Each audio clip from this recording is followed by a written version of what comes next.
In June, I was pulling into the station to grab my friend Hayden to head north for Tis a Gathering. This was a 600-point MESBG event. Whilst technically tis a tournament, in reality, tis more a social experience. That's because it ignores almost every single tournament convention, but we'll get to that. For the moment, I'm realising that Hayden's not at the station because he's gone to a completely different one. I therefore doubled back and grabbed him from where he actually was. Absolute chaos. Come here, Huey. Come here. That's even worse. After a chonky detour to pick up Chris in the Midlands, we were on our way to the event in Lincoln. Because I was with friends, I couldn't do what I'd like to do and just overnight it in the van in the car park. We had to get an Airbnb, but it did come with a free packet of mini party rings, so... The event was being held, as so many in the GBHL seem to be, in the north of England, in Lincoln's Bishop Grosseteste University. And before you have a go at my pronunciation, and suggesting that I'm using infantile humour to distract from the lack of substance in the actual video, I'm not, okay? That is legitimately how you pronounce Bishop Unwashed Balls University. Anyway, even after a long evening travelling, we were excited to leave the Airbnb behind and arrive at the aforementioned esteemed academic institution Bishop Sweaty Scrotum University for Tis a Gathering, what would turn out to be one of the best wargaming events I have ever experienced. For this event, I was excited to have my Lothlorien back on the table. My list included Rumil with 4 Guard of the Gladrim Court, Galadriel with 9 Galadrim Warriors, 3 with bows, 3 with shields, all with spears, and then a further one with a banner. I then had Haldir in his pyjamas with 10 wood elves, 4 with bows, all with spears. Unless you're new here, you'll know that all of my miniatures are assigned to my patrons, so we know who's lucky, who's unlucky, and reward great deeds. Patrons, pay attention for just a moment and you'll see who is assigned in this game. In this first picture, you'll note that Chris Murfitt is Rumil, and Sam Sterrett is Haldir at the end there. Few of these miniatures have been reassigned since last time they came out because their owners did the Patreon equivalent of going out for cigarettes and never coming home. Then we've got Galadriel's warband. The outer focus blurry Galadriel at the back there is also Sam Sterrett. Remember, each miniature is assigned at random. The higher tier you are, the more likely you are to have each miniature assigned to you. And I should soon have a few new armies to assign. I've decided to reward the best performing models with a mug. Completely exclusive, even I don't own one. They've got the logo on one side and the timeless truism, dice are arseholes on the other. Anyway, with all that admin out the way, we're back to the action at Lincoln's pride and joy, the Bishop Pale Sickly Sweaty Scrotum University, and Tis a Gathering. Hosted by GBHL bigwig and generally acceptable man, Harry Parkhill. Are you gonna kick my dog in the mouth? I'm just kicking the ball deeper and deeper into the throat. Sorry, do you want to say that one more time, Harry? Forcing the ball deeper and deeper into her throat. Yeah, okay, good. My first game was against Chris Powell himself, my longest running wargaming companion. We've been doubles before, but I don't think at a tournament we've ever been on opposite sides of a table from one another. We're therefore making history. Personal, inconsequential history. The game was Scenario 1, Domination from the Matched Play Guide, meaning there'll be 5 objective markers down on the table. To make it a bit more themey, we decided to use terrain rather than actual markers. Therefore, the 3 statues and 2 rocks highlighted on the screen now are our objectives for the game. Chris had ambitiously brought Sauron in a 600-point tournament list, so he had limited points left over for anything else. In total, he had Sauron, 8 orcs with spears and shields, 1 orc with a 2-handed hammer, which he called the Bash Orc, 4 Black Numenorians, 4 orc trackers, 1 orc with a spear, shield and banner, and an orc captain with sword and shield. All in all, fewer models even than the elves, although of course one of them was Sauron. Priority. Good luck and have fun. Sorry. Sorry, good luck. Oh, he's doing it with his wrong hand. Chris's move was pretty conventional. Moving up to form a little line, sending orcs back to capture the 2 rear objectives. Is that you moved? That is me moved. Okay, that means I've got to make decisions, which I'm not a fan of. I resent you for it. My move was somehow even less interesting. On the far side, I shuffled up a couple of the bowwood elves, but no one else moved. I was content to just sit here and get shots. I was confident I could take the orcs in a bow war, and I had blinding light up this turn. That meant Chris would need a 6 to hit any of my elves within 6 inches of Galadriel. And the elves on the far side were protected by Stalk Unseen from their cloaks. But with the Dark Lord bearing down, I did appreciate it would take more than 4 ready-for-bed dorks with oversized darts to stop him. My Galadrim warriors were going to have to get their hands dirty. Also, you always know it's a good tournament when they have table service for the coffee. Oh, excuse me. Thank you so much. Oh my god, look at that, snazzy. I know, I don't have many of them, so you I'm very happy to use it. It still looks very... We'll cut that bit out. Yeah. Ooh, Yeah, it's so snazzy, yeah. Really, really bad for the environment. Then it was on to shooting. Let's see what Chris's orc trackers can do. So both these guys can shoot at this group here. So For a second. The next two could target my PJ Wood Elves because I'd screwed up my movement and they could be seen out in the open. They are only defense 3, so that is suboptimal. But it's only orc shooting, not to worry, he says. I still wouldn't worry. Maybe I should worry. Was it a 6 to wound? No, it is not, because he's defense 3, strength 2, 5 to wound. This could have been a mistake on my part. It's a big mistake! Boo! In reply, Haldir took out an orc on the far flank, and the Gladrim killed one on the near flank. Going into turn 2, the elves had priority. Any heroics from yourself? No, I don't think so. Okay. I'm going to chuck a 2 dice immobilize on Mr. Sauron. Okay. Immobilize on a 6. Okay. So resistant to magic and a free will. Might as well. Yeah. I'll stick another one on it. You want 6 on that black dice? So the immobilize was resisted. So whilst in my movement phase, I kind of danced around the orcs, sending my wood elves off on the far side of the board to try and skirt around the back and pick up a few sneaky objectives, Chris's move was quite different, and he just advanced menacingly on my elves, trying to close the lines as quickly as possible. To start up the shooting, I then dispatched another 2 orc trackers. With my 1 bow left, I will shoot something. Yeah, I'll go for archers. It's actually 4 because I don't think he moved, did he? No, he didn't, that's true. So yeah, did another 4. Ooh, I'm going to regret that blinding light. No, I'm not. No, you're not. And it's back to priority. I'm on a 1, I can't win it. You've got it. Yeah, true. It's me then. This is nice. Yeah. I'm going to crush you. Well, first thing I want to do anyway is let's get fighty. Getting fighty is exactly what happened. Chris formed a new line with his orcs, and then Sauron came up to the rear. 2 plus transfix. Cool. So yeah, I'll do that on Galadriel. On 3 dice. Yeah. That's off. Okay, I'm going to chuck a resistance magic at it and nothing else. Okay. Nope. Who needs Galadriel anyway? In the move, my elves on the far side continue to disperse, heading both for the objectives on the back line and to get into premium firing positions. On the near side, my unengaged elves came in to get some traps on the orcs. So he's got 1 on a spear. They've all basically got 1 on a spear on him. Yeah. We're going to use that guy. I know. You know what? I think you outnumber me at this point, which is quite scary.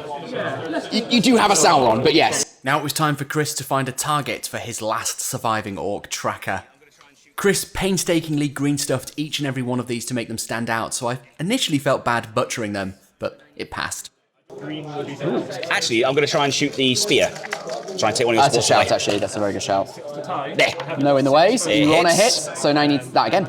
I told you, back up the dice. Here we go. Beast. I'm obviously good. You betrayed me! Just not that beast. Okay. So, none of you guys are trapped now because you actually, thought about that. So really, I think the first thing to do is try and bash Rumil. Yeah. Okay. So you've got Rumil and then 2 guys. He just stands up. Okay, do you want to set me a battle with Bashi? Yes, I do. Good man. Give us a 6, it'll still be a 5. That's a 1. That's a 0. I literally can't lose, yeah. Unless you're within banner range. He's not any tougher. No, I put it in the wrong place. So sorry, Bash. Bash is dead. Oh no. He was so young. That wasn't very Christmassy. So the Bash Orc met his end, but Chris got his vengeance in the rest of the combats. His black Numenorians destroyed 2 elves. Going into the next turn, I got priority. And in revenge for Chris's Sauron immobilising my Galadriel immobilised Chris's Sauron. It was petty, but it was justice. With Sauron not a concern for the turn, my elves could close ranks around his orcs and get a good number of traps. It was a dangerous turn for him. Haldir and the Sentinel could then turn their attention to the last orc tracker. This lad moved half, so he's going to shoot that guy there. He hits. It's unobstructed, so on a 4. Nope. Haldir's first shot, same guy. He moved half, so that's a miss. Second shot, that's a hit. And on a 4, he's dead. Bye-bye, tracker. Bye-bye. The fights opened up with more orcish casualties before the Black Numenoreans could see if they could continue working their magic. Well, So again, fighting with a sword and fainting. Only 3 so far. do I stab? No, I don't stab. I'm not going to stab. 6. You got it at 6. Reroll with my banner. Nope, so it's yours. Black Numenoreans are kicking ass. Well, Let's see, actually. Yes, they are. They are! They really are! To make matters also not good, the elves only managed to kill a single Numenorian in return. Priority. priority, come on. On a 3. 6. Thank you, Battle Camper Dice. Yeah, fuck you, Battle Light. I think now it's the time for a move. Now we've is not the got long time. left, and I've not spent any might. Neither have I. I've only spent 1 will. Yeah, Jesus, look, right, we need to... Right, I'm calling on with Rumil. Yeah, sorry, I can't score Sauron. Okay, cool, that's it. So, your roll-off. Okay. I am a good little boy. You are. I am an evil Good little luck. bastard. Goes to the good little boys, I'm afraid. The good little boys surrounded and prepared to slaughter the orcs, but there was still the question of what to do about Sauron given I hadn't managed to immobilize him this turn. He would require a sacrifice. And then this swordsman is going to try and sacrifice himself to the gods. He's got to try it. He's having it. So that turns off his control zone. I knew that was dangerous as it opened up a heroic combat for Sauron. He won the fight, obviously, and just had to kill my elf on 3s. Fair enough, I should attack you. You lose a fight against Murder and all of a sudden you're like... He's... Oh, come on! A cock dice? That's a cock dice. Okay. Get that barge out. Hey! On 5 dice. That was Johnny Derbyshire's spear and shield elf, so nearly earning him a mug right out of the gate by surviving a duel with Sauron. Alas, it was not to be. Just the banner. I'm on a 2. 6. Down to 5. Banner? Nope, it's yours. Yes. Oh, whack him with the banner. Whack him with the banner. Blech. He does. He's whacked him with the banner. Woo! Despite the success of Chris's banner guy, it was quite clear that the game was mine, so going into the next turn, I tried to figure out how I could have a bit of fun with Sauron. Rumil v Sauron? It would be funny. I mean, the actual game, you've won, so you might as well. Rumil v Sauron, let's do it, come on. I'm going to regret this. Oh, I am going to regret it. He spelled his check and he hasn't got any will left, so... Oh, boo. Oh, I tried to do something cool. You did, so I appreciate that. So that's it. Sam Starrett's Rumil, who I usually think so highly of, fluffed his courage check.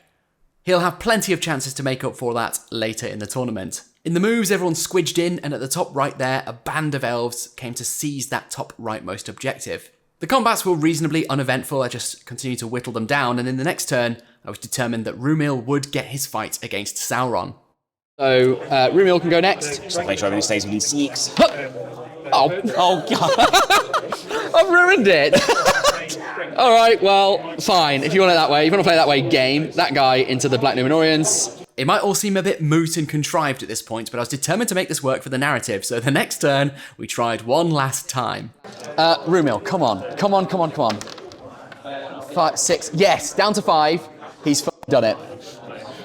He's in. With the rest of the moves, a bunch of other elves joined him, and Haldir joined him as well, which is important because he's my striker. So this big old fun combat over here. Here we go. Might not have been tactically sound.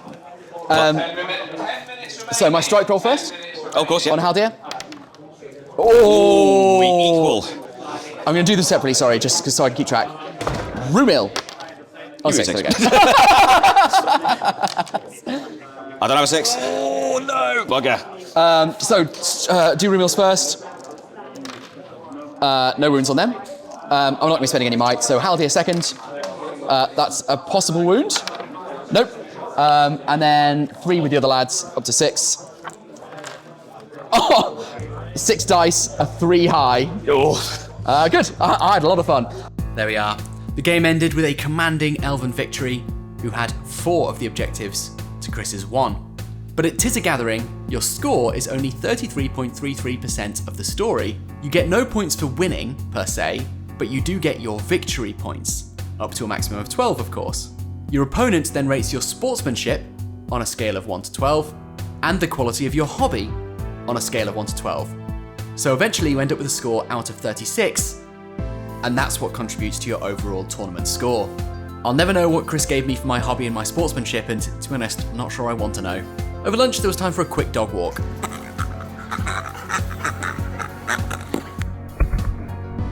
My next game was against Hayden, another old compatriot. I met him when I was working, and at the time he wasn't a wargamer. He said he wouldn't have the patience for it, but slowly we ground him down, and now look at him, a shell of his former self, and I couldn't be happier.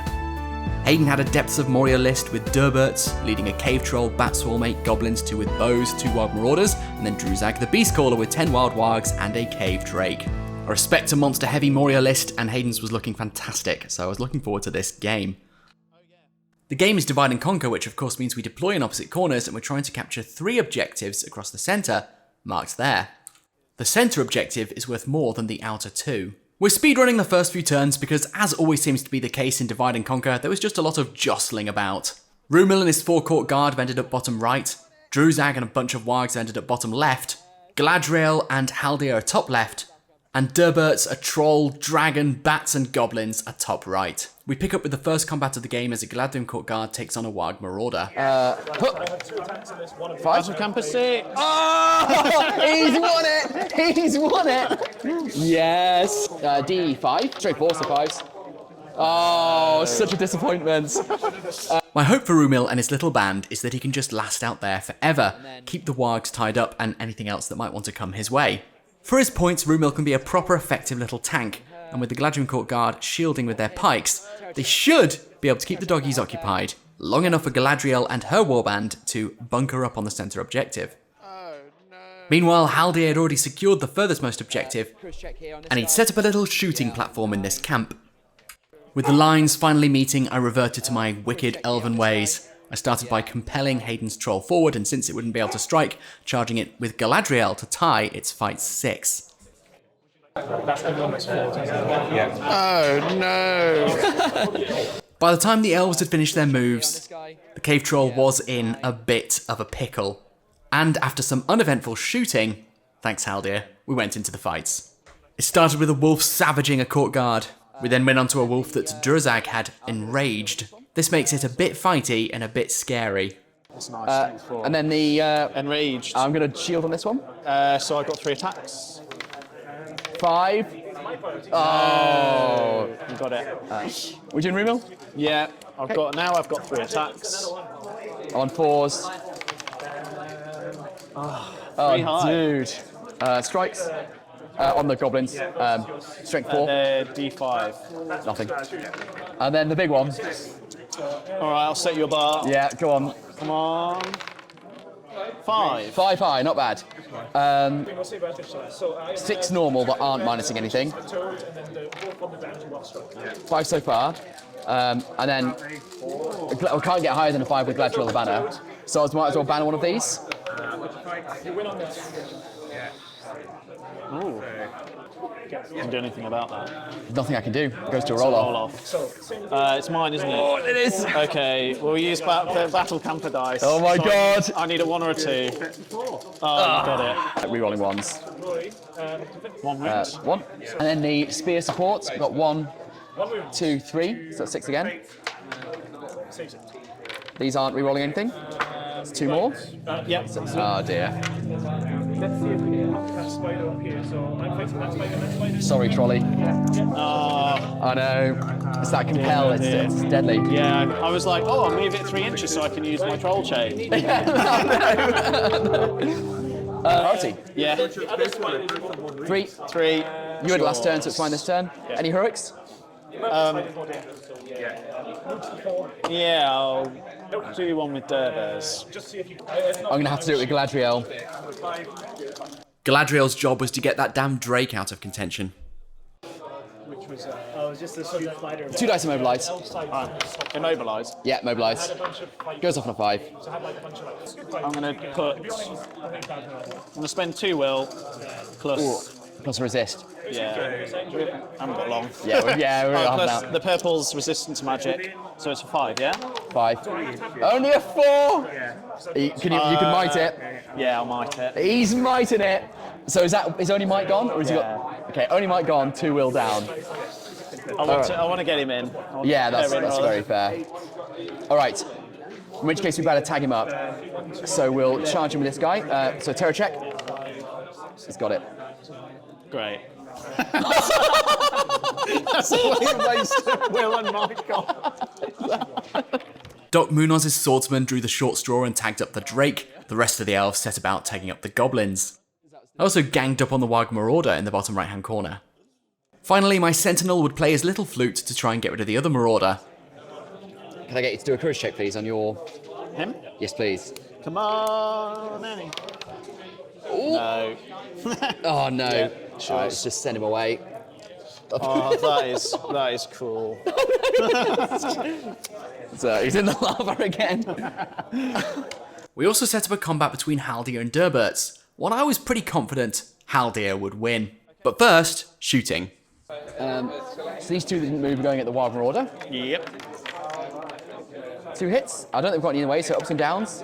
1 up, 1 down. The down. Ooh. D5. Dead Warg. Yeah. Ooh. So a good shooting phase, the Wargs died, marooning its 3 goblins on the far side of the board, but just as I get complacent going into the fights, things are about to take a turn. On him? Yep. Okay, I'll shield. Got a 5. 3 and 3. I've got a banner. A 5. So double strikes. Oh! Yay! There you go. He's big alive. The banner here. Yep. So he'll fight with his sword, and he'll faint. Okay, yeah. Purple is my banner. We've got 2. On a 6. So re-rolling 1s. Go back here. On the white. No, there he's alight. Oh, it's all the 2s all the time today. Let's go with this guy here. I'm going to fight 1 normally. on 1. It's a cock dice. 1. Okay, you can't win. Can't use so strike then. No, bloody hell. And it continued like I will that. shield against- No, he's alive. No one's dying. I can't kill any goblins. Need. Come on, kill a doggy. Jesus Christ. He's fucking sliced him up. 1-to-1 ratio, elves to goblins. We'll do The Rumil. Wargs are doing the business. You've killed more elves than I have goblins. That was Strike normally. Strength 7. that was a bad round. The next round had to be a big one for me. I lost priority, but there was a roll-off for a move, and I won that. Before I move, I'm going to put I'm going to spend 2 will on a command on your Cave Drake. Yep. On a 5. Yeah, purple will be normal might. On Normal a will 4. Oh dear. even. Normal will. Do you mind if I twist him so his tail's not in the way? Yeah. We're using him as a little wall. shield, Yeah. And then she's going to move up to the box there. Yep. So while Galadriel was busy turning their dragon into a living wall, my other elves went 1-to-1 with whatever threats were in range to keep that central objective secure. Rumil and co was slowly being ground down, but frankly had already achieved their objective of being a highly effective roadblock. And back in the centre we came to the Haldir v Durbert's combat. I'm going to call a strike. Durbert. I will strike with so yes, your strike roll. 10. I need a 4. No! You've got the 5. I've only got 2 dice though.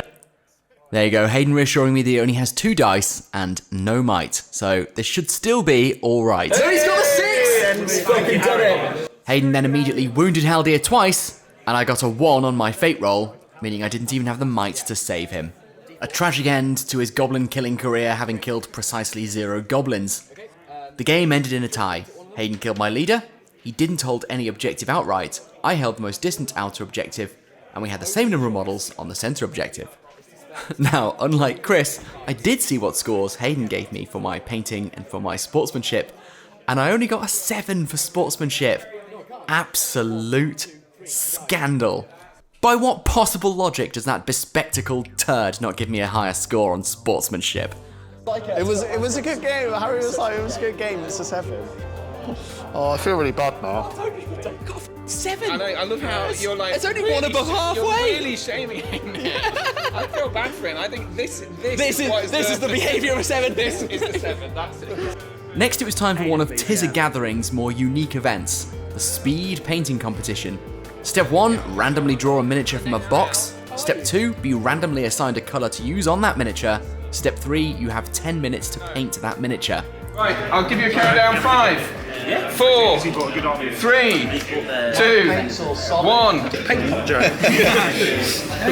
The panic is setting in. And the problem is I have a compulsion to lick the brushes at all times, so mustn't lick the brushes. I was so... Well, you can't actually see his hand, so I don't think I'd need to do much flesh. This might be the most stressful thing I've ever done in my life. It was cool that there were a lot of old retro GW paints around though. Looks like Hayden got lumped with the old Scorpion Green, classic. Just now, everyone.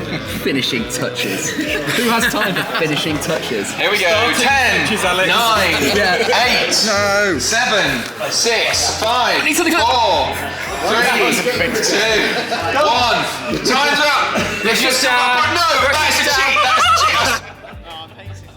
And here be the fruits of my brief labour. A wet, vomity mess. A blend of nonsense. I have a feeling that looks exactly like mine, ended up looking. Then yours is also a blend of nonsense. Absolutely. And here are the fruits of other people's labours, including Chris's noble effort with a banner, which has to be one of the more unlucky picks.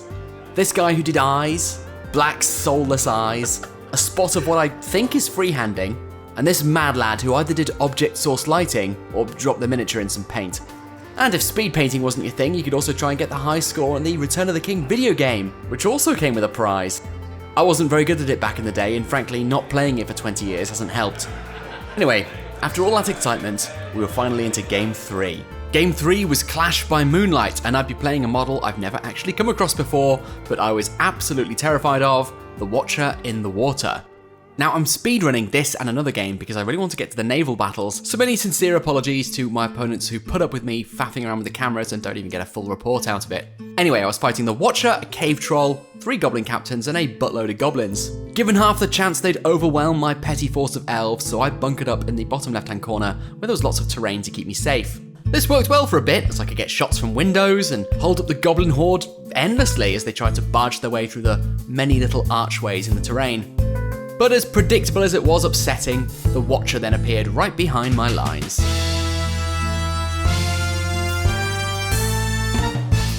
I needed to deal with it quickly before the troll and goblin reinforcements arrived to support the goblins in the ruins. In the end, it wasn't too much of a challenge. The Watcher charged Haldir, and Haldir's got heroic strike. Galadriel could immobilize the Watcher, and then Haldir could strike up, and I surrounded it with elves. Rip Watcher. It was Tanis Holt's humble wood elf that got the killing blow, getting double sixes on its strike rolls.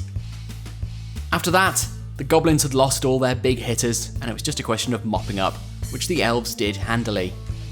After the third game of Tis a Gathering was done, 'twas time for that one component of any tournament that none of them seemed to be able to escape, the quiz.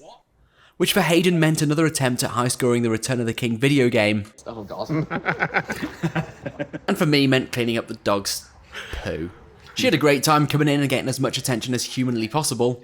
Of Bell Fall Lass. Day is I'd love to just kind of like put a smile on the face, kind of show them like some of the basics, and then at least they get to take home some figures, because that was a good thing. Some great freeze. Which of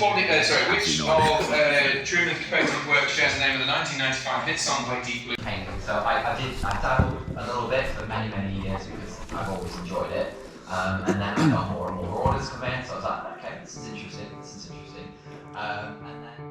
The next morning was soon upon us, that being how time works, and with it came the first instalment of the vaguely aquatic MESBG adventures. And so we come to it at last, the great boaty battle of our time. Ropes will be frayed, sails will be tattered, a rough sea, a red sea, ere the tide changes. Anyway, I guess I should tell you a bit about what we're doing. I'm playing Chris Cooper, the creator of this marvellous board.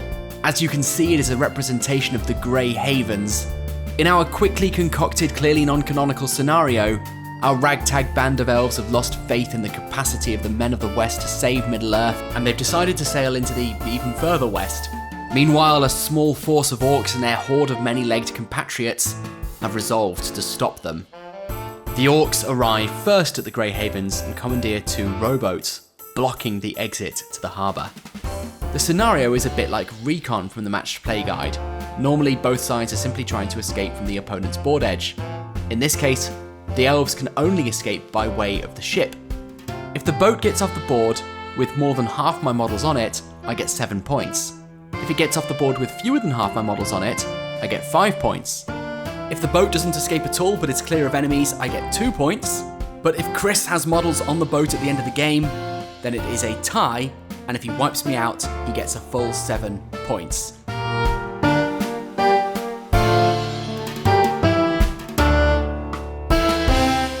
The rowboats move a bit like siege engines. As long as there are at least 2 orcs on the boat who do not do anything else for the turn, then they can move the boat 6 inches. The sail ship remains stationary until the elves have cut it loose. Once they have, it will move 3 inches by default in a random direction in the front arc. If an elf remains in contact with the mast and does nothing else for the turn, it can add d6 inches to that move. If an elf stands by the wheel and does nothing else for the turn, they can control its direction. The ship has a defense of 7, the rowboats have defense of 5. The rowboats have 3 wounds. The ship has infinite wounds, but for every wound it takes, it minuses 1 from its movement for that turn. So once it gets to 9 wounds, it is stationary. There we are, that's my whistle-stop tour. Now, there are going to inevitably be serious problems with this rule set, and there are going to be better ways to do boats in Middle-earth, but bear in mind, we just made these up on the spot once the clock in the round had already started ticking. Given that, I went into this game feeling like we did okay, and I was very excited to see how it turned out. One last thing, Chris was at the event with his daughter Ruth. Chris is also a Patreon, and asked that I assign his Patreon Wood Elf to Ruth. He then suggested that he would get a point for killing the Ruth Wood Elf, sort of messed up, and I would get a point for keeping her alive. Because the base rule set is recon, all the warbands had started the game off the board. Galadriel had shown up behind Haldir and Rumil. All the elves had simply beelined for the deck of the ship. No one wanted to be left behind, and if I could turn it into a little fortress, I wouldn't have to do much thinking for the rest of the game. The orcs fit snugly into the 2 rowboats and began rowing toward the ship. Meanwhile, the spiders, bats and wolves scuttled up the coast. Chris spent the first couple of turns sending his bank-based broods up either side to get to the boat as quickly as possible. Meanwhile, the rowboats blocked off the harbour entrance and started taking shots, even managing to chip a couple of wounds off the boat, meaning I'll be subtracting 2 inches from my move right from the off. Finally, we started to get into it, as the Spider Queen moved up and spent her will to drop a bunch of broodlings on the deck. Right the way, Ranky. I don't think the broodlings can take the helm efficiently. Then even the bats joined the fray. Right, so the spider's going to parkour at Frankie. Right, and then we're calling row! Row they did. I wasn't even on the boat yet, and all of a sudden things were looking a little bit sketchy. The second rowboat moved 4 inches to completely block the channel.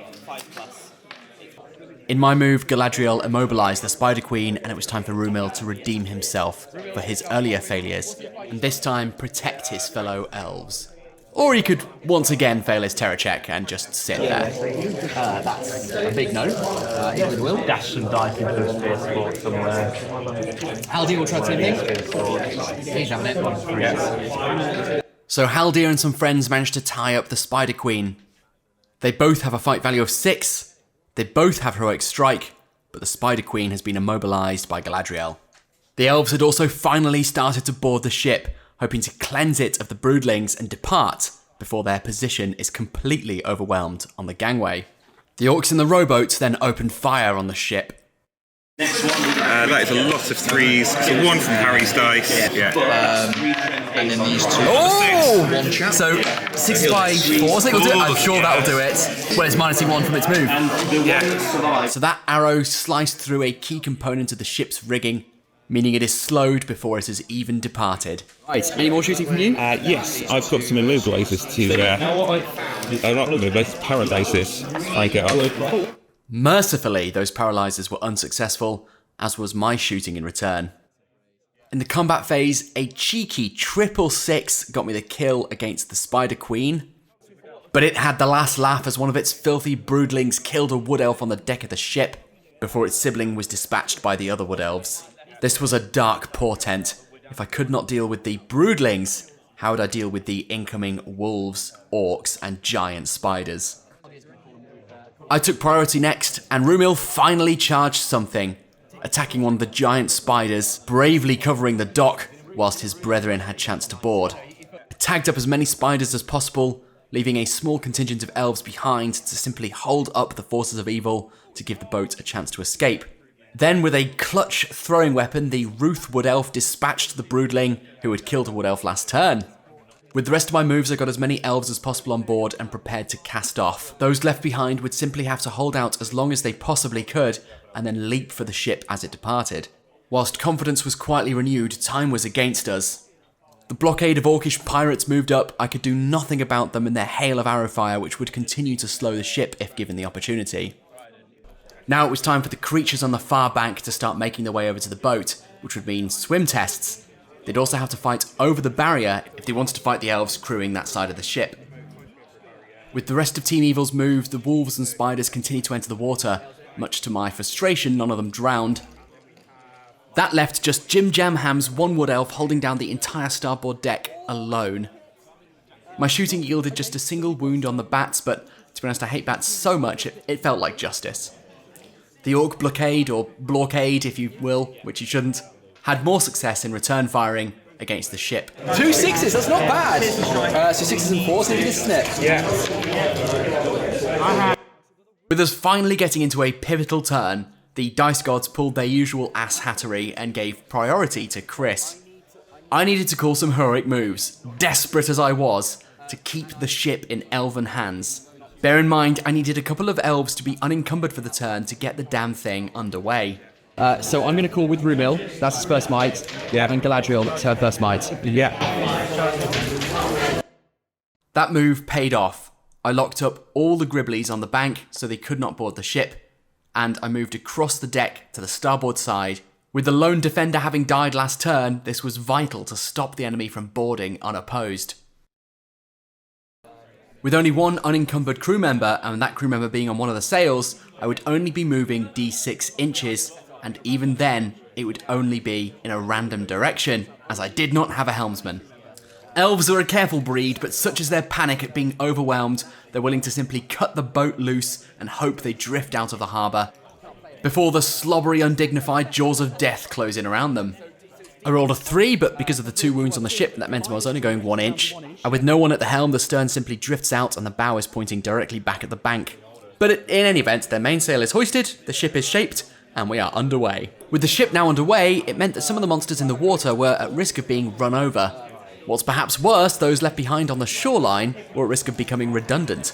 Blockade again moved up, and Rumil was attempting a classic redemptive arc, staying behind to buy his compatriots time.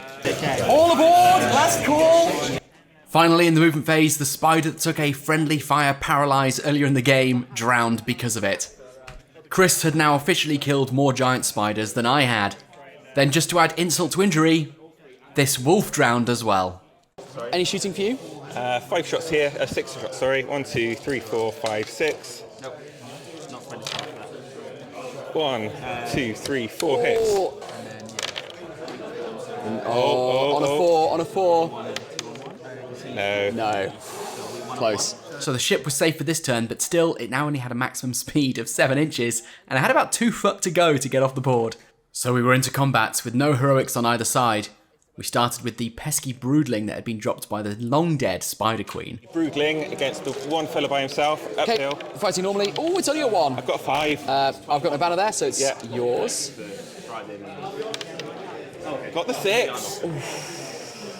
Broodlings, doing the work. Next was the paddling pupper versus a lot of elves. Yeah. 6. That is a 1. He has passed his swim test. Okay, does he die? He does die. Rumil then failed to kill his spider naturally, and I had to spend a might to do it. The wolf escaped unscathed. The last giant spider then killed an elf. I had a rate of attrition much higher than I could afford to sustain.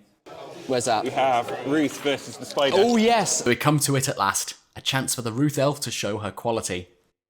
That, I'm on a 4 so far. I also have a 4. I take it on fight. You do. So purple is fainting. So 1 wound.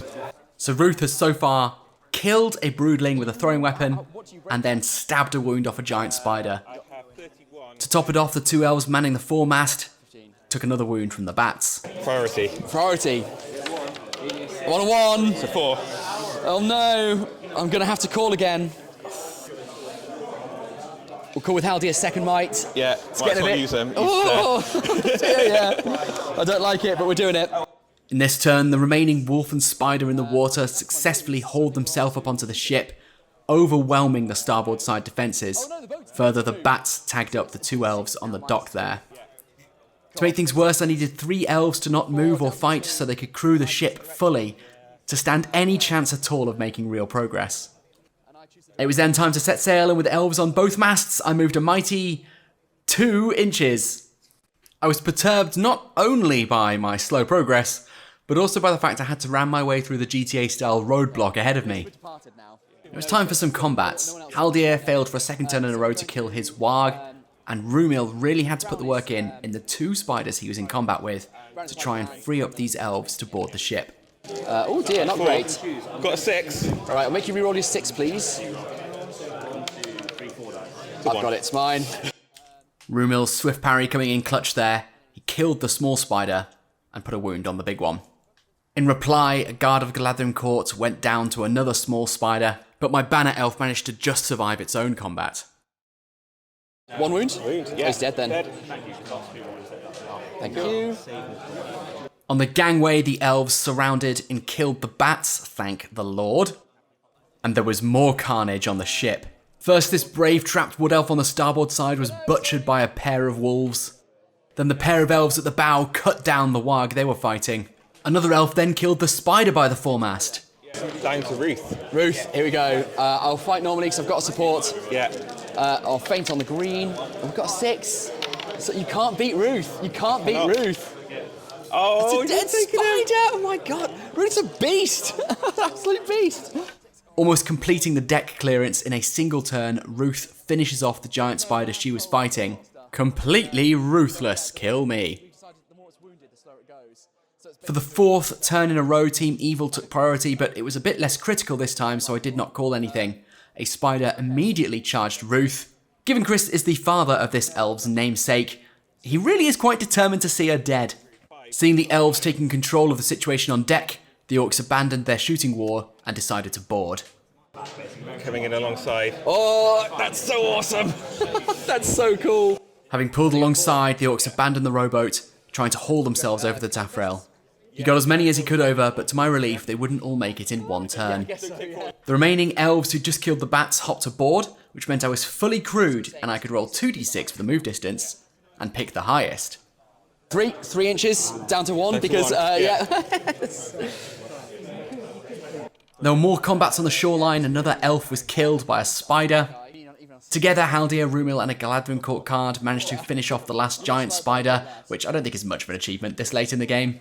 The pesky warg was then killed as well, all but leaving the bank clear and allowing some of these elves to hop on board and escape with their comrades.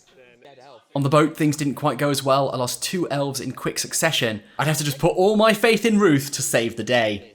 Come on, Ruth. Don't let me down. Oh. She cannot be beaten. She cannot be beaten. Oh. It's a wound on the spider. She actually just can't be defeated. Chris called his first move of the game with his captain to try and get a few more bods on the boat.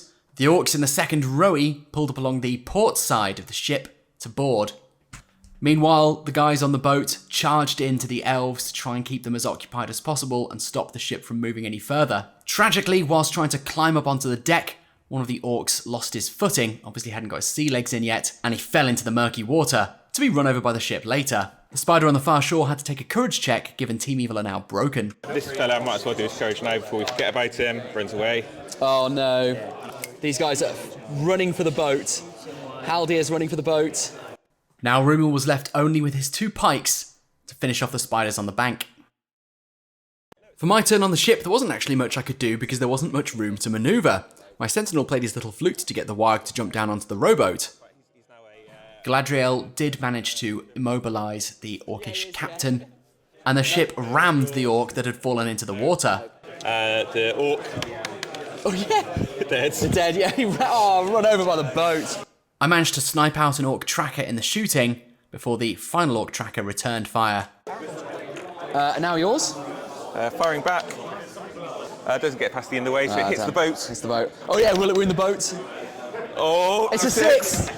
Oh! It has wounded the boat! So the boat's now lost 4. The fights were brutal for the elves. We killed the spider on the bank, but that's it. I lost 3 elves on the deck of the boat, and then it came time for Ruth's combat. 2 strikes. You've got it. She's trapped. She is trapped. Ruth. Of course, Chris, being the loving father he is, had to summon his daughter over so he could butcher her elvish namesake with pride. I'm not going to tell her what it means. This is cruel. Could you roll these 4 dice for me, please? Oh, you're rolling to save yourself. You didn't save yourself. You didn't save it. I'm so sorry. You did absolutely incredible. You killed like 4 spiders single-handed, but sadly. In my turn, the elves reformed the line on the deck, trying to put an impenetrable barrier between themselves and the rear sails and the wheel so that they could continue to try and steer the ship towards the mouth of the harbour. These guys are going to sprint back. Please don't leave. It's going to be a jump test next It is going to be jump tests, yeah. And Haldir, they're all wearing heavy armour. Rumil's got a shield. Yeah. Sailing the ship at the end of the movement phase, once again, I could only get it to go a single inch. I tried to manoeuvre it between the 2 boats so that it didn't take more wounds going forward. So that is now going to hit both boats, I think. No, I'm going to move it, turn it so it only hits that boat. Okay. So it's another wound on that boat. Nope. Courage test. Yeah. This fella. Runs. Banner. Runs. Yeah, Jesus. The Warg. Runs. Oh no, it's happening. These guys at the back here, the spear. No. Yeah. So he's going. The other guy. Also going. Oh my god. No shooting for either of us. No. No heroics to call because you're immobilized. Yeah. Let's go with Ruth's replacement over here. Yeah. I'll never be as good as Ruth. I'm going to shield. Got 5. I've got a 2. My banner is too far away. Dead elf. Dead. 2 left. Two-handed chap's going to strike single-handed. Which one's this? Oh, that guy. Yeah, I will fight normally with these guys. Feint on. He's got 6. Round. Oh dear. So still +1 anyway. Oh! Yeah. This fella up here. I've got 3. I've got 6. This is when they really count for you, and they are coming in clutch. Come on. No. Oh dear. So no. 3. Thank God. No, there's not Wood Elf there, is there? No, afraid not. Going into what would probably be the last turn, Chris took priority. I decided to call a move with Galadriel's last point of might because she was being threatened by a spider. Big roll off. Big roll off time. Go on, Ruth, with the battle camper dice, because they only roll they roll nice and low. Ruth! I was a bit careless with my moves, and Chris spotted out an error that I'd made. That is no one on the helm now. Oh crap! You're right. So we random direction. Oh no! At least I can get some of those guys on. Yeah. That's right, I was just trying to get my last stragglers on the boat because we've been playing this game for nearly 2 hours and we've not actually left the jetty yet. It did still mean some jump tests. No, the banner will try it because we get up onto the roof. We're going to go up rather than... Okay. Oh! Banner's fallen in. So it's fallen in. So a swim test. He's got heavy armour, and I think you -1 for a banner as well. Yeah. So on a 1, 2, or 3, drowns, and I break. Yeah. You'd better climb out next turn, my friend. And Rumil's definitely not trying it. He might come commandeer the boat, the rowboat. Actually, let's do that. So going into the last turn, 1 elf was in the water and another sat alone in this rowboat. There was just a handful of exhausted fighters left on each side. Without anyone on the helm, the ship just careened into one of the boats. To be honest, the prospect of escaping has long since abandoned me. Now I just want to kill his leader for the points. Your priority? Let's start with Razgush. Okay. It's a 6. On a 6, I've got 2 dice to try with. Purple fainting. So purple re-rolling ones. We've got a wound. And that is a wound. There were no other fatalities in the rest of the fights, and the tension was killing me. Back to priority. Yeah. 5. 3. So, first thing, swim test on the banner. Yeah. Come on, he's going to try and haul himself back onto the jetty. Yeah. On a 4+. Oh. The banner survives, which is pretty ship shape if you ask me. Now I have a chance to lock the enemy in place and just try not to break this turn. Into combat, the 2 things I had to do was kill Razagush and not get broken. 1 more elf would break me. It's fights then, right? Yeah. And it's your priority? Yeah. Let's fight with Spider. Okay, I'm going to shield up there. Yeah. 5s? 3. Razagush. Yeah. Get a 3. White's fainting. 4s. Rerolling 1s on the white. That's 2 wounds. Defense 7. That's no wounds. Sorry. So he's just backs away? Yeah. Defense 7, bloody hell. Yeah. I underestimate him at every turn. Which one are we doing now? The 2-hander single-handed. Okay, so 1 on for me. I got it. Yeah. In the way, hits the boat. Hits the boat. Does it win the boat? Does it win the boat? It does win the well, I need a 4. It does win the boat. He's just like lodged his sword into the deck. Finally was this orc at the prow versus my bow elf. On a 5, it's a big 5. It's a little 1. It's a 5, it I'm kills broken. him. Oh. And that was it. In the last combat of the game, I broke, which meant that we both got points for breaking. Neither of us got points for the primary objective. Neither of us got points for leader kills. But I lost because Ruth died. That's not very ship shape. No hard feelings though, Ruth. Your elf performed admirably. If only I had been more careful. That was an extraordinarily ship-shaped game. It might even be the most shiply shaped game I've ever played. It showed just how good the rule set is. Not only in doing what it's intended to do, but having enough rules to cover unusual scenarios to allow it to adapt to new situations. Swimming, falling, jumping, and in the ways all made fighting around the ship feel very, very natural, as if the rule set had been made to accommodate it, which of course it hadn't. With a few little extras just slotted in, we were able to make something truly magical. Not that I'm suggesting it doesn't need fine tuning. The boat made it about 8 inches in the entire game, so clearly it needs a bit of a speed boost. The penultimate game of the event will be another speed run. I've got my sea legs now, and I refuse to spend the rest of my life lubbing on land with the rest of you. The game was Assassination, and I'd be playing the greatest of the evil armies, Isengard, led by Saruman. Saruman was Griemerless, which I'm always surprised by, but he was joined by Vrasku and Malha. I chose Haldir as my assassin, and Malha as my target. The table was this cool Pelennor Fields one. I started the game bunched up behind a chunk of Minas Tirith and a dead troll. Isengard made an understandable early gamble by splitting their force and sending a big chunk around that big bit of Minas Tirith. Sadly for them, it took them a surprising amount of time to get around, and by the time they got there, I could hold them up with just a couple of elves. During that time, my remaining elves went to town on the Uruk-hai by the wall. They're only wood elves in their PJs, but you can see the Uruk-hai just melting away, and that's nothing but luck. My dice rolls were hot. In this instance, Rumil played his part as a roadblock effectively. Vrasku was the first to go, just utterly ganked by those pesky elves and that all-important Fight 6 on the pikes. Saruman could do little but watch, apparently, as these turquoise terrors swamped his Uruk-hai. Having cleared the way, Haldir methodically made his way over to Malha, ganked him as well, cutting him down and netting me 7 points in the process. It was a great game. I do think it shows how much of an auto-include Grima is if you're taking Saruman. I called a lot of moves and a lot of strikes to get my assassination off. With Grima in the mix, it might have been a very different story. Anyway, before the final game, we're on to one of my favourite parts of any tournament, the painting competition. And I'm not talking about the goofy, cutesy 15-minute paint job one. I'm talking about the proper, wow, these people are basically paint wizards that make me feel like I've got no value as a hobbyist and therefore no value as a human one. The first such display of rudely impressive prowess comes from the ever-incredible Julian Hammond and his Dunland.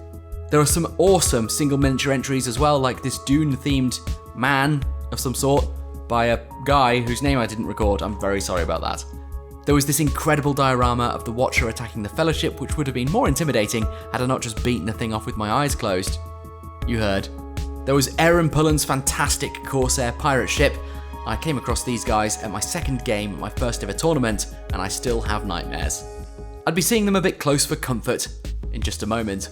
And there was Sam Roper's wonderful Ents and fantastic tagline, "We don't paint anything unless it is worth taking a long time to paint," which is just so wholesome, and I wish I'd thought of it myself because it's a much better tagline for a mug.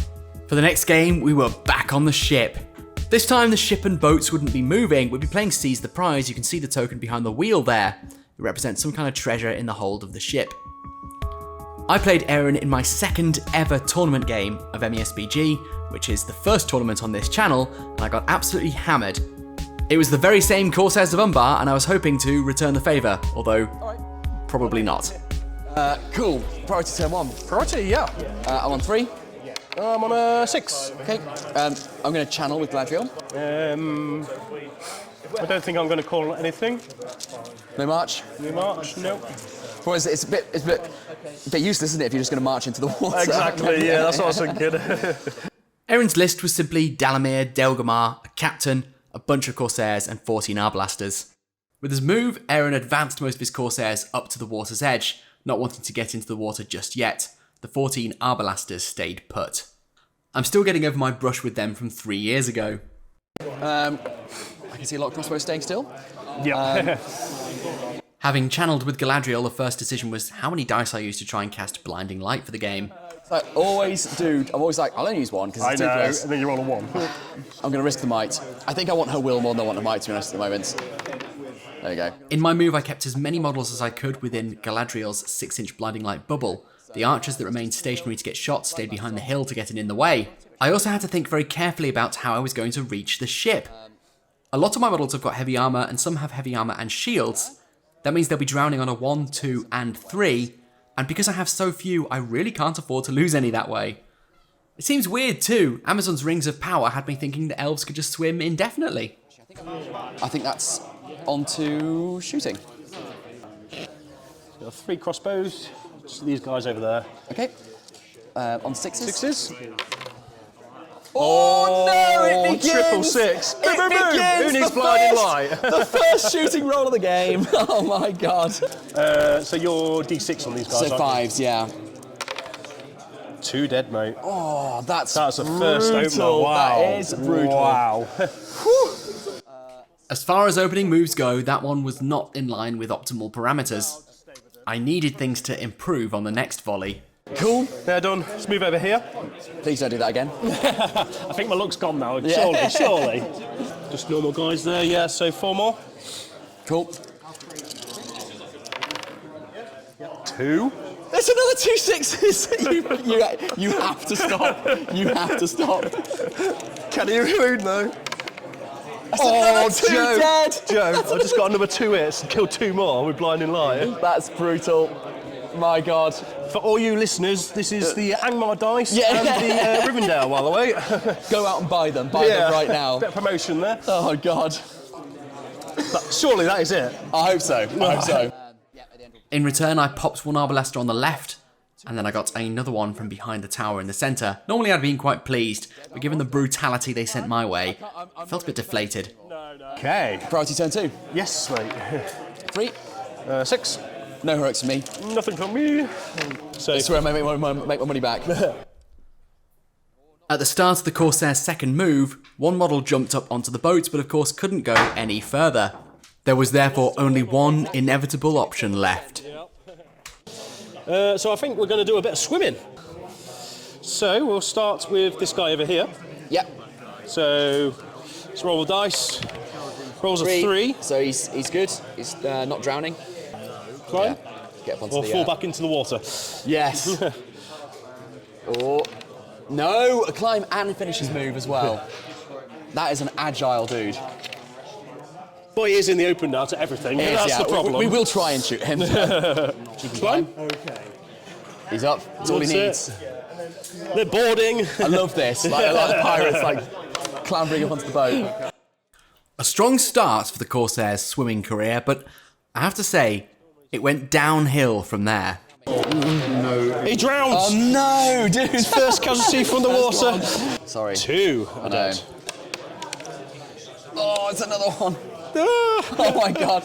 Yeah, I don't think I like this. Doing so much more work than I. Oh my god! Oh no! We're drowning. Oh no! But not like that. They are going down like flies. He's going to try and die. Oh my god. Oh my god, dude. Going down like flies. Actually, I'm not going to do any more. I'm just going to put him at the water's edge. I've had enough. Too many times. Yeah. Watching what happened to Aaron, it didn't look like a whole lot of fun. So I decided I wouldn't risk swim tests with anyone but the PJ Wood Elves because they won't be encumbered at all. That meant the majority of my elves had to just group up around the rowboat bridge, and it was going to be difficult to see how they'd manage to get onto the sailboat with enough numbers to secure the prize. As a reminder, the prize is just behind the wheel on the boat, and there's now a Corsair standing next to it. So, opening fire in the shooting phase, the 3 elves on the right-hand side wanted to try and take him out. They're all going to go on that guy. Yep. That guy's clear. Those 2 have both got in the way of the wheel. Yep. So clear one first. Hit. Oh, there he goes, gone. That was good, but it was the only success for the shooting phase in either direction. Elven arrows and Corsair bolts whizzed past each other over the water, and none of them managed to find their mark. Cool, yeah, so on to priority turn 3. Ready? Ready. 4. 1. Any heroics? Over to you, mate. Fair play. I think we might be getting into first leap test territory. I think you could be right. So we're going to go up to there. So, leap test. Yeah, he's going across, but he's not going any further. Then my hands got rather sweaty as I had to face the prospect of trying to swim my elves across to the boat. So we're going to swim up here. So swim test. Close. It's taken up 4 inches of his move, so he's got 2 if he gets up and can keep going. Oh, he falls. Basically, he just stays where he is. This second one, he's going to move up to it 3 inches again. Oh, he's up, and he's got an inch of movement. Not that's going to make a massive difference. The spear. Ooh, so he's got full move. So he's going to use 3 inches. Yep. And then he's got 3 inches if he gets another 6. He doesn't. He's staying in the water. It's my turn now. Yeah. One elf clambered up to take the place of the previous one on the rowboat. He's up, but he's not going any further. Which makes it difficult. I mean, I know, so difficult. Knowing that Aaron would be moving next, I forced a leadership check using my sentinel on the Corsair at the front of his boat's conga line, hoping to block him up for the turn. Unfortunately, he passed it, so we'll be moving as normal. I was keeping Rumil at the back of the queue. After his performance this weekend, I was terrified he'd find some horrible way of screwing this whole game up. But I did need to be careful. Aaron had a man on the boat, and plenty more swimming their way over. For the moment at least, I outnumbered him on the ship, and he didn't have a great record when it came to his own swim tests. With dice results returning to normal, I was also hoping my little shooting platform at the back could outgun his arbalasters. Aaron's Corsair suffered 2 more drownings this turn. Yeah, we'll move along the line. No, that's a dead one. No way. No, stop! Stop, Aaron, it's not fair. After that though, they were actually much more successful, and by the end of the turn, most were either at the ship or on the ship. It was then on to my very close quarters shooting, Corsairs and Wood Elves both being fully equipped with their throwing weapons. Let's put a throwing weapon into this guy here. Yep. That's a hit. That's a dead. That's a dead. This one's going to put a throwing weapon into that guy here because he's open. Sure. That's a hit. That's a bloody hell. I then shot out one more Corsair, the one who was closest to the prize. Good shooting. Some really good shooting. Aaron's shooting was less successful. Everything of mine was still within this nice 6-inch blinding light bubble, and he didn't manage to kill a single elf all phase. I took next priority, and my first priority was to immobilise Dalgamir, who was stood right by the prize. Yep. He's got 2 will, did you say? 1. 1 will. On a 6. Yep. This guy does not want to get... With my moves, Rumil finally made it up onto the rowboat along with another elf. They're now just stuck in a queue trying to hack through. the Corsairs, one at a time, to make their way to the ship. Right, some more swim tests. More swim tests. Your arch nemesis. Yeah. That's one dead. The first of the turn. Oh no! Oh my That's another God. one. Bloody hell! Oh, that's one gone. Still, even with the very heavy casualties amongst the pirates who can't swim, many did make it to the boat. And whilst the river has certainly been MVP and my firm and faithful ally, its value is now ending as the pirates climb aboard the ship. All right, my shooting. Yep. My opening volley got a wound on Delgamar, which Aaron decided to tank rather than fate. However, there was nothing else of success, and with some wood elves now within range of the Corsair throwing weapons, it was time to weather their storm. In revenge, an Arbalaster took a wound off Rumil. I decided I would put a fate on it, but only got a 3, so I decided to might it up as well. A lot of resources gone to a single bolty boy. There were then 3 fights on the rowboat and on the bow of the ship. There was no casualties in any of them. Aaron won priority and I didn't call, although I realised just too late that I should have called with Galadriel in order to immobilise Dalgamir before he could dig up the prize. In his move phase, Aaron started to pile even more boys up on this rowboat, just causing as much of a traffic jam as he possibly could. I expect he figured that with the amount of damage the totally OP river had done, if enough elves managed to get onto the boat, they could simply overwhelm the Corsairs at close quarters. Jump test for the captain. Loves it. All right, swim test. Oh, here we go. Here we go. Right, let's do this guy. Dead. He's dead. Oh my God. Oh. He's dead. Oh my God. Oh no.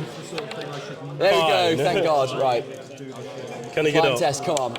Yes. He can. Right. Do I want to send any more across? I do not know. With the bloodthirsty currents having taken all they could from Aaron for the turn, now was the time to try and dig up the prize. No. Still hidden.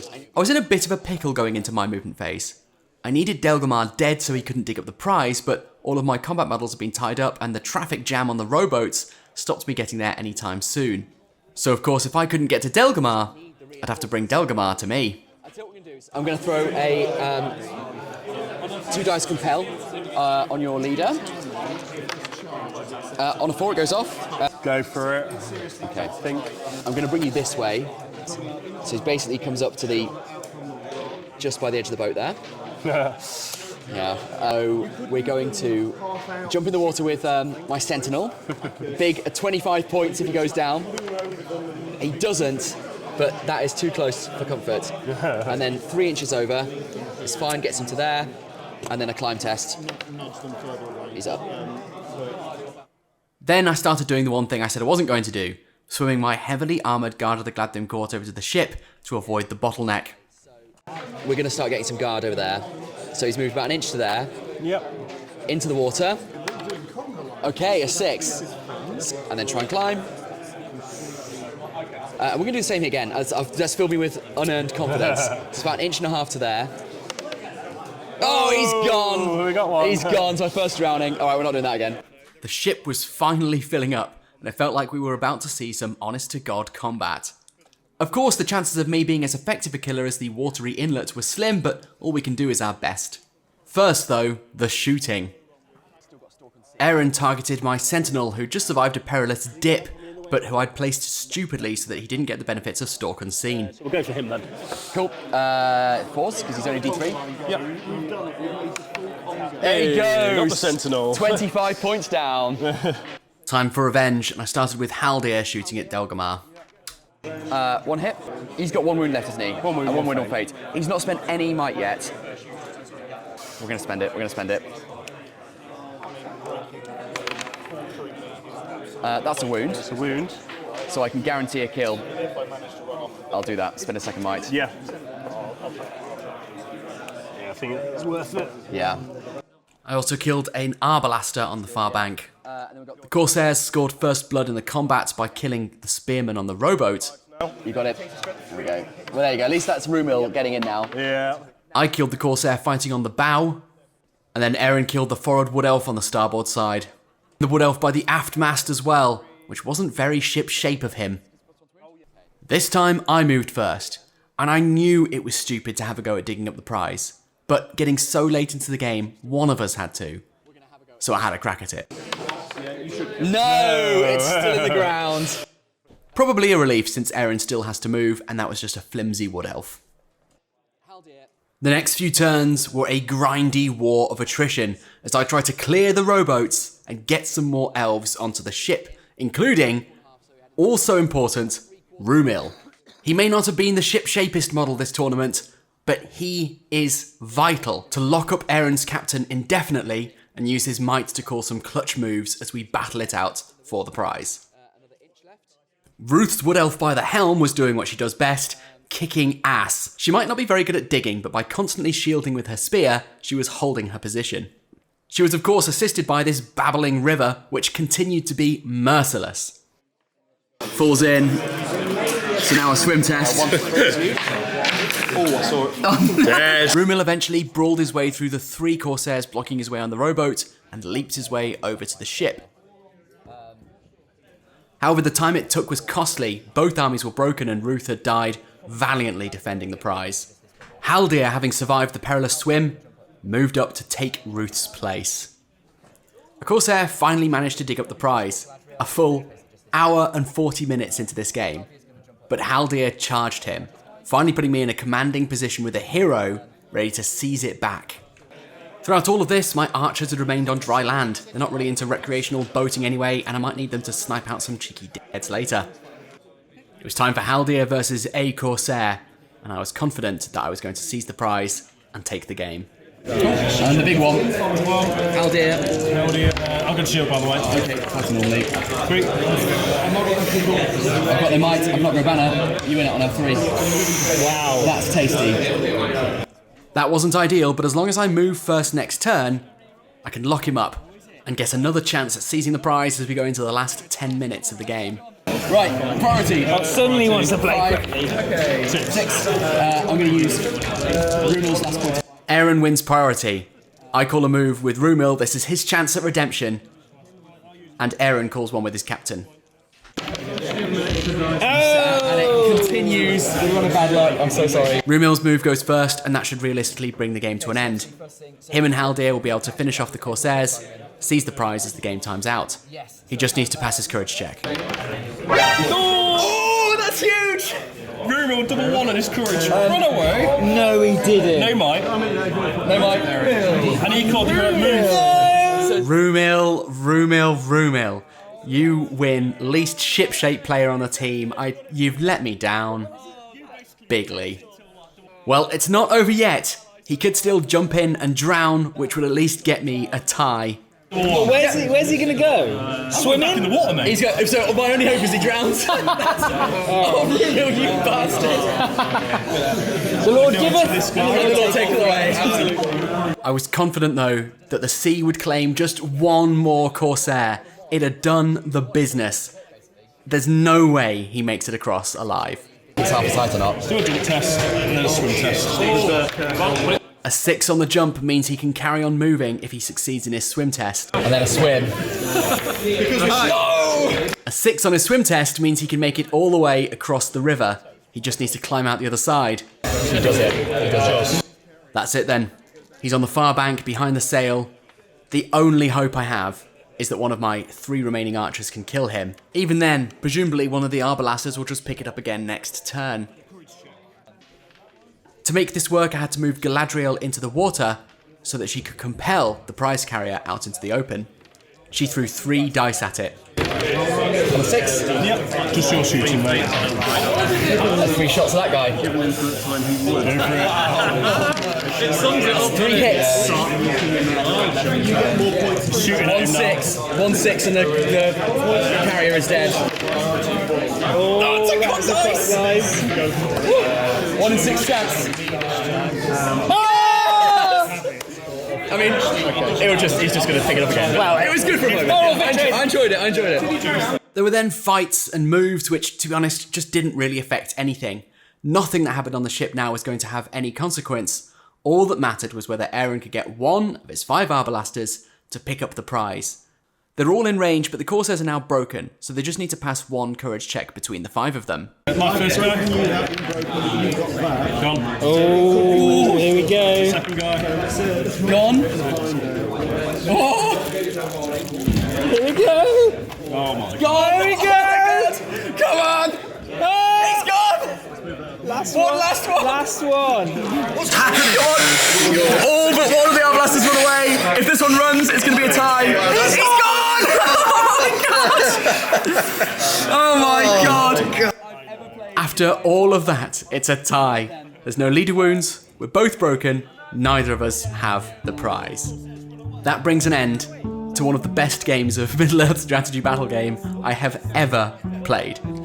And yes, I know I've said that twice in this video alone, but I mean it, they've been absolutely superb. An amazing rule set that allows you to do some crazy things simply by switching up the terrain. More events need to embrace some quirky boards. The fact too that an individual model can go through such an incredible story in one of these games is a testament to how good the rules are. That one Corsair snatched the prize out from under Haldir's nose, jumped overboard, swam across the river, climbed out the other side, was then compelled into the open and shot dead.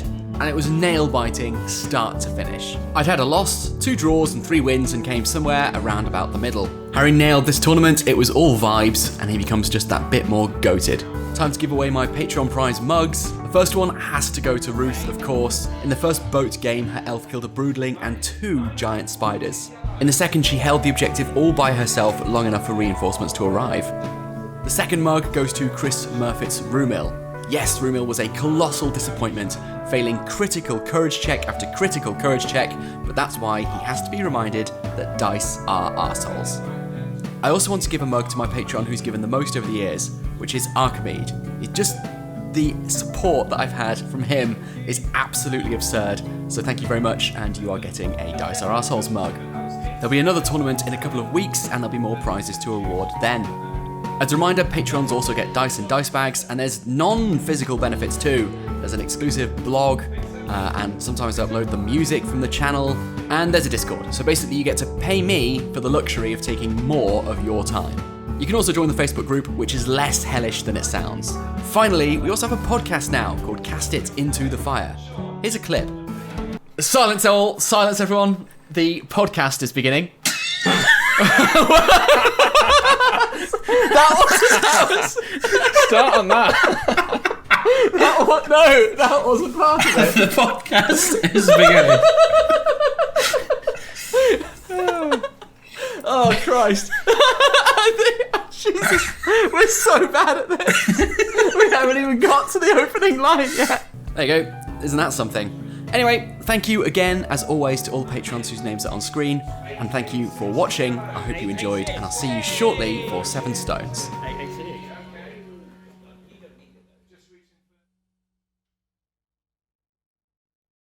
The chance of that happening is 1.24% chance. Oh my So there is a 98.76% chance that Aaron wins that game. But he didn't. Oh my god.